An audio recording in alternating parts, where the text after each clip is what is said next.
How's it going, guys? Jacob Rothenberg here, bringing to you a new video on Amazon, Kindle, self-publishing. Within my mastermind, the Elite Keyword Mastermind at elitekeywordmastermind.com.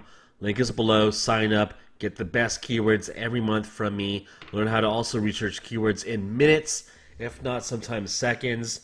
And join my exclusive membership group in which we can bounce off critiques and general questions you have about certain keywords you're looking at. Speaking of that, I've got a question from Melissa today, and I'm going to share it because I think it has implications with lessons that we can all learn from and give people a general ideology of what to look for when trying to either sell a book or find a unique angle to approach a keyword. So Melissa was asking what I thought about programming books for kids. So after handling some initial correspondence with her, naturally I looked at the keyword, noticed right away not only is this keyword very successful with books in that space for kids for programming, these books are rather high priced. As such, even though it's all going to be color, I assume, there are decent royalties to be made as there are higher list priced books on average. Not everything, but on average. Especially towards the top. That being said, this is a keyword where you can't just come in with a pure text-only book. I don't think so. Reason being, if we were to look at, let's say, even though this is AMS listed, it does have a legit spot towards the top. Let's look at Hello World Computer Programming for Kids and Other Beginners. If we took a look at this, it's nice. I mean, this author has a list price of $40. It's being sold to customers at $29.99, but the publisher is making royalties based off a list price of $40. Essentially. It is in color, so and it's 435 pages. No wonder it's so expensive. So with this, it's hard for me to determine how profitable it truly is, as it has some color in it, and it is rather long for a work. So it does sell well, and it's been out for nearly 5 years now. So needless to say, it could have been even much hotter book prior. But it's definitely made its ROI. There's no question about that. And if we were to look at the book, we'll notice right away, as I'm predicting, that it's not pure text. Even though it's heavy in text, you need to have visuals, you need to have pictures, you need to be able to have content that will retain the attention span and interest of children. So, keep in mind with that, this author's approach was to publish a book with informative knowledge on programming. I think this one is particularly about Python programming. Don't quote me on that. While keeping graphics in the book that could hopefully be relatable and interesting to children to make the book less boring, less of a chore to read, and more fun. So it's really about the reader's experience for this book. Yes, it must be informative. Yes, it needs to have high quality content, but also you have to focus for this keyword on the reader's experience when going through this type of book. So let's keep that in mind as we look at another keyword. This book is on pre-order. I'm going to skip this one. Look at this, coding games in Scratch.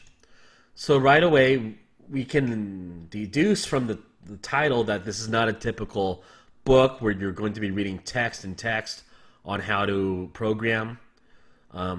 Looking at the rankings, it does extremely well. It has a list price of $20. It is going to be in color, and it's 224 pages. So again, it's a little hard for me to determine how much it makes per copy, but with the amount of volume that it's selling, it's making its return on investment many times over. So this author's approach was to provide a step-by-step visual guide to building your own computer games, which is targeted towards kids. So let's take a look, if we can, through the preview. It's got the nice little pixelated graphics there, trying to make it, again, relatable to children. Like, this could be seen as, learning how to program your own video games, your own computer games, and that's something that many children might fantasize about being able to do. So this here, breaks down what makes the components of a good game. Hopefully a child is literate enough to understand what mechanics are and so forth. I would assume that this book is for the 5th to 6th grade reading level, maybe a little bit lower. But as you can see here, again, we have graphics, visuals, vocabulary that's not too complicated. And again, this is the reader's experience of learning how to program a game while having interesting content, interesting pictures, visuals, etc. So yes, it's got the informative content on how to program, I hope, how to program or at least plan out the programming for a game. But it's got this unique experience of learning through interesting media. So here, they've got, the Scratch project and all the components that go with it, and it's visually represented with this graphic here, which will help hopefully teach a child more able on how to program using a Scratch project. So with that, again, we're going to see that as a recurring theme. Let's look at one more book before we go to an overlying idea of what we need to do. So this is Scratch. I'm going to skip that. Let's look at this one. This is a very popular brand for Python programming. It's written by Jason Briggs. The publisher is No Starch Press. So they're very well known. They even sell books at retailers like Barnes & Nobles. This has a great ranking, a lot of pages, and I assume it's going to be in color at a list price of $25. Let's see what this has, a playful introduction to programming. See how this is going to be set up as being a light book. It's not intimidating, it's not intense, it's not a boot camp. It's about fun, lightheartedness, having a good experience while learning the content of the book.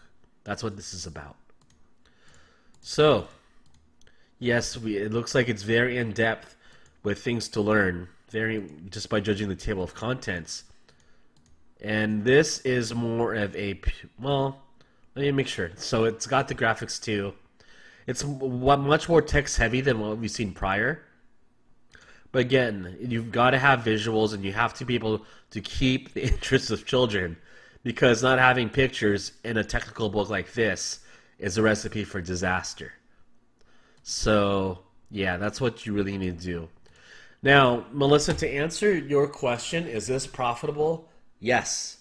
Obviously, it's very profitable for a keyword and something you can make a lot of money on. Now, is it profitable for you to publish on this?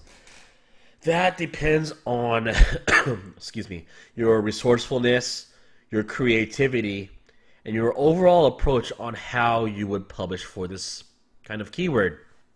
So, I mean, we could keep going on and on analyzing books. I think I even saw Pryor like a baby board book that was like $1.50. Yeah, this one. It was like JavaScript for babies. It lists at $7, and it's one of those small board books you can buy for infants to read. Infants or toddlers, rather. It sells well, and thing's tiny. It's 7 by 5, so yeah, it's pretty small. And you don't even get a preview. It's 16 pages? But I'm sure it's got some super basic content on how to program in Java. Maybe it's not too informative, but hey, it's the gag behind it, so that's the creative angle with that. So what I'm trying to say here is, Melissa, you need to come up with your own creative angle that hopefully hasn't been done prior, and is interesting enough to compel a parent to buy the book for their child. So maybe you want to do like a crossword puzzle. I'm just throwing out ideas here. Crossword puzzles that somehow teach children how to code, or maybe you have your own unique idea, your own innovative idea of how to teach programming using some sort of mixture between informative instructions, the book's text, and pictures, visuals, and other media. That is ultimately what you have to figure out. So again, for this keyword, it's the user's experience and what you bring to the table as far as creativity to make that experience a fun, lighthearted, positive one. That being said, you also have to figure out why someone would want to buy your book instead of these. And the answer to that is going to have to be your angle is different in such a way and compelling in such a way that they would choose your book over these. So you need to be able to come up with an actual answer to that question. Why would someone choose your book over these books? And then I'd say you'd be ready to execute and publish. Until then, this is something that's going to take a lot of thinking and a lot of planning, because it is going to be capital intensive. It's going to cost some money to get this done and get it done right. So don't look towards doing like a 30-page book unless it's for infants. If that's something you want to do, consider it. But if you're going to try to compete against these with really in-depth guides on programming, you're going to have to doll out some money. Likewise, you could try to niche it down further. There's so many programming languages out there. You could do Python programming for kids, C++ for kids, JavaScript books for kids, and niche it down. I'm not going to do that in this video. That would take up way too much time. That's something you need to research to see if it's still profitable to niche down even further. And again, if so, what angle can you take to be compelling enough to have your book purchased? I hope that helps you, Melissa. I think it does provide, this video has provided you with some informative content on what you need to do. Guys, this is what it takes. Again, if you want to make $100 a month off of a book, you can follow any Kindle course and just copycat anyone's book for a good keyword, and you're kind of essentially playing craps to make money. But if you want a surefire way to make money online with Kindle publishing and make a good amount off of even just one book, check this out. I'm going to do this in real time. Real time. I'm not holding anything back. Watch this. Okay? I'm logging into CreateSpace. Log in. I will do this. I will just go straight into my dashboard.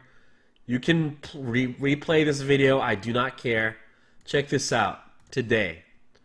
$104.67 off of just paperbacks, mainly from 2 different books. Okay? I have my ebooks making over $30 today, and my audio right now is crazy. I'm not going to reveal what I'm doing on ACX, but I'm killing it right now, mainly because of one bundle. But I'm not going to get into that yet until I'm ready to show that off. But today is basically a $150 day for me. Okay, and I don't work with a lot of books.